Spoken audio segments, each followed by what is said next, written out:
The Bush family has had a number of documented business relationships or investments that overlapped with the bin Ladens.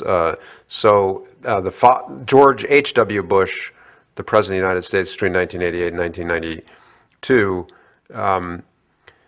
was a promoting partner or principal of a private investment firm called the Carlyle Group that solicited investments from the bin Laden family and won those investments to the multi-million-dollar scale. But these were like hedge fund investments. So you essentially put your money into a fund and you expected the Carlyle Group to reward you with a return.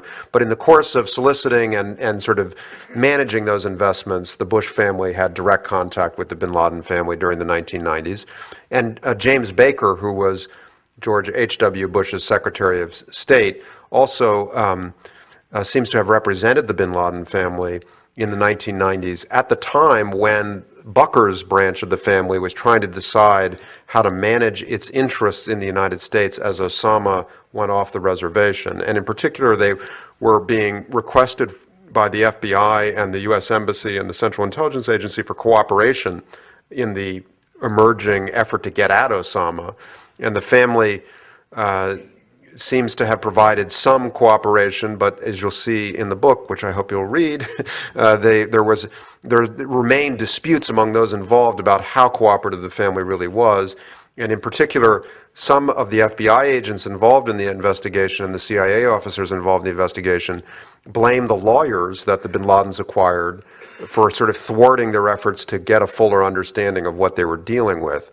And Baker seems to have been one of the lawyers that the bin Ladens consulted in this time for advice. And they were concerned, for instance, about Treasury Department sanctions that might freeze the family's money as a way to either punish Osama or because there had been some fact-finding of family culpability. And these were the kinds of things that they kind of lawyered up to deal with as 9/11 approached. And they stood to lose a lot of money should their assets be frozen. Yes, and they started to unwind their U.S. holdings almost at the moment that Osama started to emerge as a potential threat.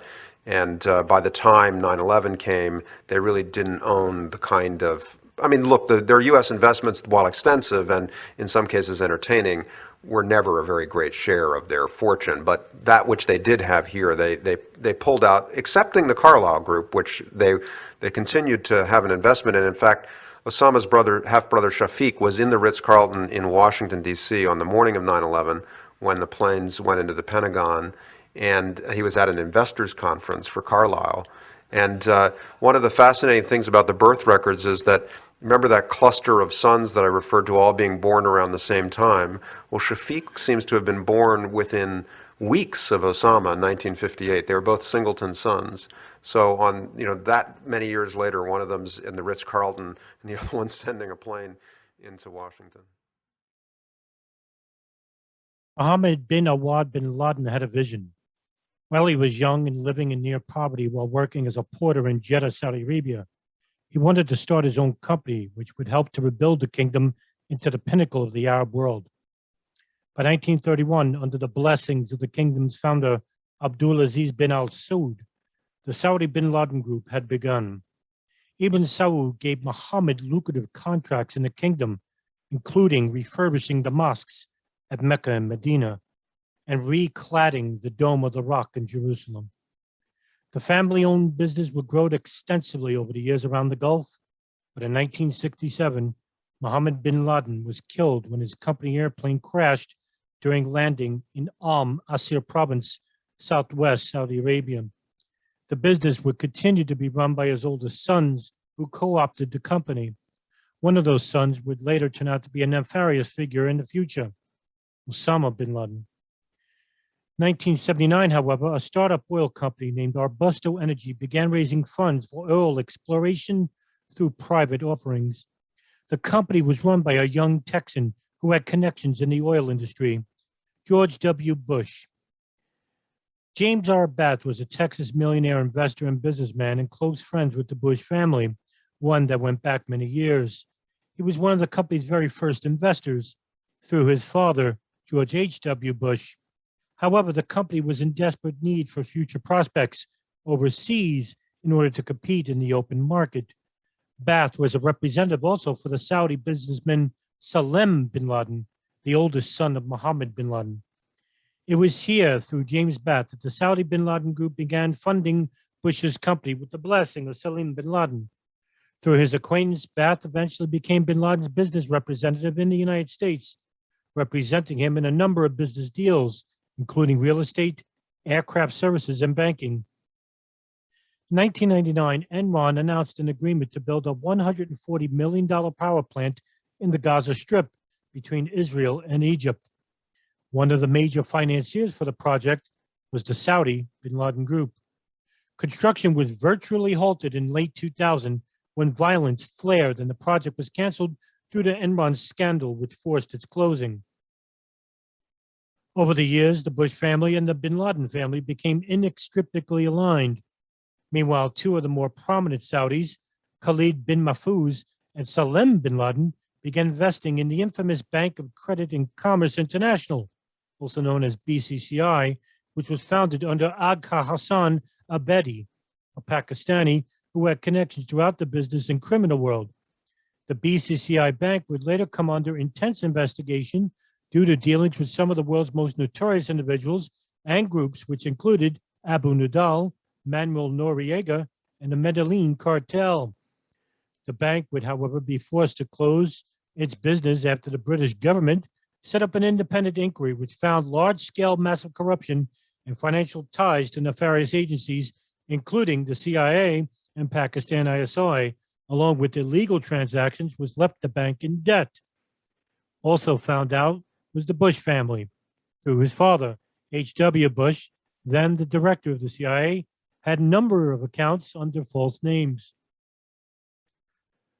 The relationship even extended to Bush associates. Frank C. Carlucci, the former Secretary of Defense under Ronald Reagan, had begun visiting the bin Laden family in Jeddah. Trips to the bin Laden family's compound made by the notable U.S. officials such as George W. Bush and James A. Baker, the White House Chief of Staff and U.S. Secretary of Treasury under Reagan, led many to believe the Bush-bin Laden alignment would become the de facto force in the region for the foreseeable future. It was here that Carlucci would finalize a deal with the bin Laden family to start investing with the Carlyle Group, in which he served as its chairman in hopes of having many of the prominent Saudi billionaires to start investments. The bin Laden family financial relationship with Carlyle began in 1994.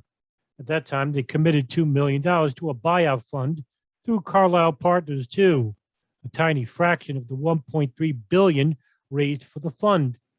Much of that money was then invested in the fund gradually over many years. The Carlyle Group is an American multinational private equity corporation which has 31 offices across 6 continents. After Carlucci's meeting in Jeddah, Prince Walid bin Talal, a Saudi billionaire and philanthropist, began heavily investing in the company. Reports later on confirmed that the bin Laden family had invested $2 million in Carlyle's $1.3 billion fund. In 1995, Carlyle and Carlucci would also hold a position with the neoconservative think tank, the Project for the New American Century. After the attacks of September 11, 2001, the black sheep of the bin Laden family was immediately fingered as the primary culprit behind the attacks. But 5 years prior to the attacks, the bin Laden family had publicly announced that Osama bin Laden was hereby forever castigized from the Saudi bin Laden Group, no longer having any type of holdings or profits from the group.